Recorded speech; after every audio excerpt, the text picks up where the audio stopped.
Hello everybody, this is Gregory with 5 Minute Catholic Apologetics and Living, where 5 minutes of your time may get you to the divine. Today we're going to talk about the Eastern Rite Catholicism and why many of you are disgruntled, disenchanted with the Mass. Should contemplate going over there. Now before we begin, let's start with a prayer. Nomine Patris et Filii et Spiritui Sancti. Amen.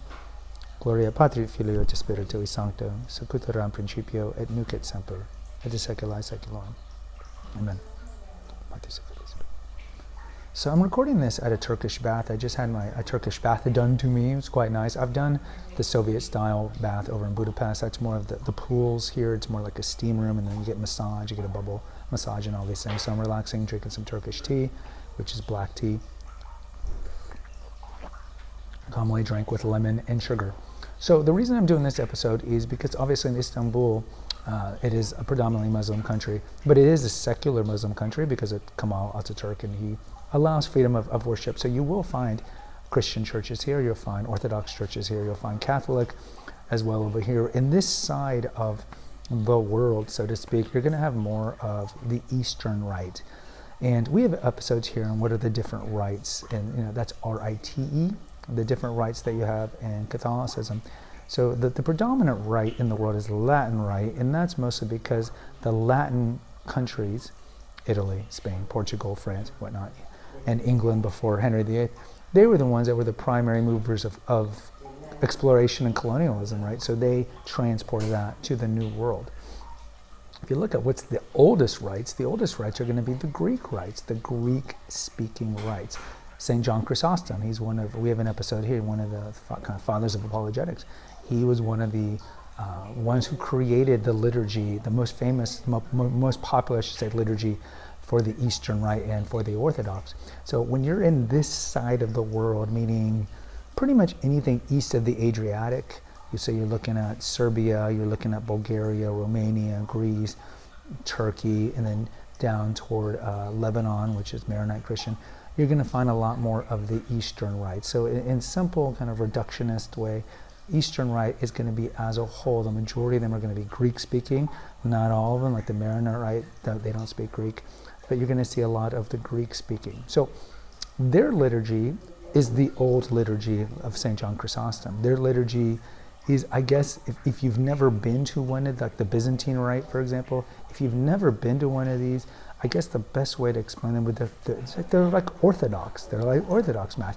And that's not surprising because, of course, the Orthodox were Greek. The great tension between the East and the West was Greek-speaking Eastern Mediterranean versus Latin-speaking Western Mediterranean. So that was one of the tensions that led to the great misunderstanding, which led to the Great Schism.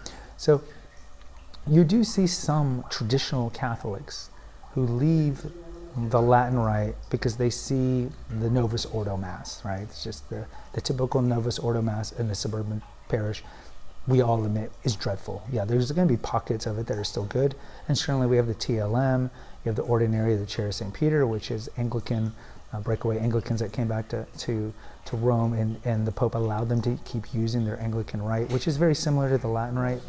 So you're still going to find those kind of solemn services, but the typical Novus Ordo, post-1970 Mass, whatever country you pick, is lackluster. So you see the traditional Catholics who want to go to a Mass that's more solemn.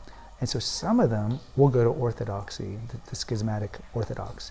Understandably so, because they're not looking necessarily at the theology. They're looking at, I want to go to a Mass.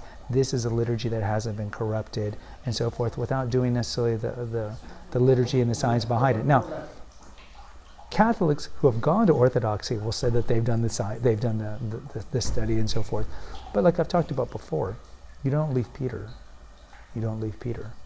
And any TLMer traditionalist who's gone Orthodox, either RoCor, Greek, Russian, whatever it is, you've left Peter. And it's not like you've left to a church that has no troubles. I mean, within Orthodoxy themselves, they can't even meet in ecumenical councils in their theology, albeit there are some obvious commonalities.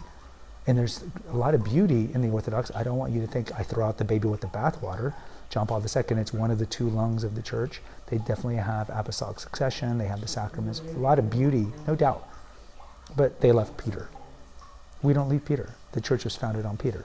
So any of you traditional Catholics who are frustrated with the liturgy, I would tell you step one, find a TLM or find an ordinariate And there's like 30 churches, 30 towns in America, North America, that have an ordinariate. But if you can't find that, there are Eastern Rite Catholic churches all through the United States or wherever you're listening to this, whether it be Byzantine Rite or Antiochian Rite or Maronite, which again is not Greek, but there's a lot of rites. And so over there, you're staying with Peter, you're still in communion with the Bishop of Rome, but you're getting the liturgy that you like and the liturgy that you're designed without leaving. So I would tell you to go check that out. Also, the other problem with going Orthodox is the majority of the Orthodox churches are very homogenous and ethnic. So let's say you're a Mexican like I am, and I go to the Greek Orthodox Church in Dallas, it's mostly going to be Greeks, right? And so there is going to be this us-them that is just naturally wired in all of us, us versus them. And you'll see some people who have gone to Greek Orthodox or Russian Orthodox or whatever, that there is this invisible wall that separates you from that. And that's the beauty of Catholicism, because Catholicism, of course, is every creed, every color, every corner to this planet is Catholic. So in closing, guys, go check out the Eastern Rite churches if you're disgruntled with the Novus Ordo Mass. Until next time, take care, God bless you.